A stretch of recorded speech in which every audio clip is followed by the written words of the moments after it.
name is Taylor Law, and I hope to use my continued education to work primarily with terminally ill children. Growing up, I never really knew what I wanted to do. I bounced around from different things that interested me. I even took college courses for environmental science and really thought that that was something that I was going to pursue. When I was little, all I wanted to be was a librarian, and neither of those things are the career path that I am ultimately on. Through work-related experiences and kind of figuring out who I am and what is important to me, I came to the realization that working in the medical field and working with children was what was most important. But I didn't want to be a doctor and I didn't want to be a nurse. About 2 years ago, I started looking into career paths that would kind of combine both of those passions for me in the way that I wanted them to. I am currently pursuing an early childhood education degree here at Antelope Valley College, and I am passionate about becoming what is called a child life specialist. I am here to give this speech to you, my fellow classmates, and my professor to kind of give you more information on my educational goals, my career goals, and my personal goals. Like many of you, I hope to graduate from ABC and move on to get a bachelor's degree, and I eventually want to get a master's degree. When it comes to being a child life specialist, there's some extra things besides just my degree. There'll be some bereavement courses and some state testing that need to be done. Education has always been something that I found important. I thought that I would have graduated quite a while ago, but right before I graduated high school, I had a family tragedy that happened that ultimately led to me not making the best choices and dropping out of school. 2 years ago, when I had my son, I knew that pursuing a higher education was incredibly important to me, A, to provide for him, but B, also, no one in my family has ever graduated from college, so I wanted him to have somebody in his life that had. I never thought that with a full-time job and a full-time toddler and a full-time load of classes that I could be successful in the way that I have been due to not being successful in college in the past. But I'm on track to graduate with a pretty high GPA. There is a really popular TV show called Grey's Anatomy, directed by Shonda Rhimes, and it started in 2005 and it is still going on today, where a main character says, "I have to work at happy. Dark and twisty is where my brain likes to settle."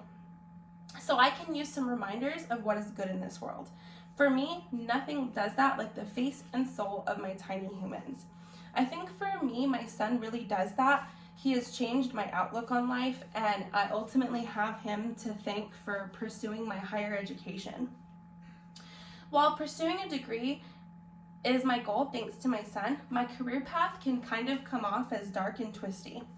I have worked many places throughout my life, including Applebee's and becoming a CNA, and I was incredibly passionate about those things. There is,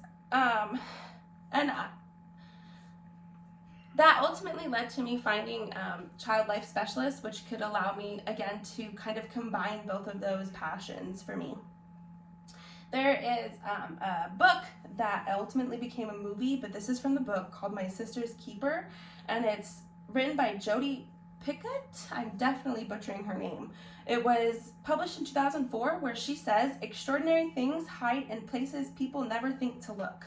I think that definitely hit home for me for that career path, because I feel like I can be the type of person to make a difference in a place where you wouldn't normally expect there to be good things that happen. Obviously, when we have terminally ill children or very injured children, there's not a lot of positive things going on in that environment, and I think that I'm somebody who could bring as positive light as there can be in situations like that. And I know that was dark. So we can kind of move on to my personal goals, which are a little less dark and a little more exciting. Most of my adult life I have lived in other places besides California. Besides the Antelope Valley. I lived in Long Beach for a couple years, and for about 4 years I lived in Utah. And I don't want to live here anymore. That's my personal goal. After I graduate from Antelope Valley College, I would really like to hopefully get accepted into Reno University and move. I miss having forest seasons. I miss that, but I also have my dad there. I have a bunch of really young siblings. My youngest little brother is only 4.5, and my oldest brother just had a baby. So I really would like for my son to be surrounded by his uncles and his cousins and kind of have that growing up. And for me, and like I said, I would like to pursue a master's degree, and I definitely think that I need more support if that's something that I'm gonna do. I also want to have another baby, so pursuing a master's degree, and I don't have any family here. So having my family to count on for me to be able to pursue that is really important to me. There's a Bruno Mars song called Count on Me that came out in 2010, and the quote in the song kind of goes, "You can count on me, 1, 2, 3, and I'll be there." And I think that kind of hits home for my situation, because I really want my dad and my stepmom and my siblings, I need to be able to count on them to pursue my higher education and get my master's degree. Well, this concludes a little introduction on me and my educational goals and my family goals. I can't wait to be the person who's making a difference for terminally ill children and in the hospital setting in that way. I'm excited for my future goals, and I hope that you are too. I hope that you can embrace this and these ideas of making a difference and the importance of your family.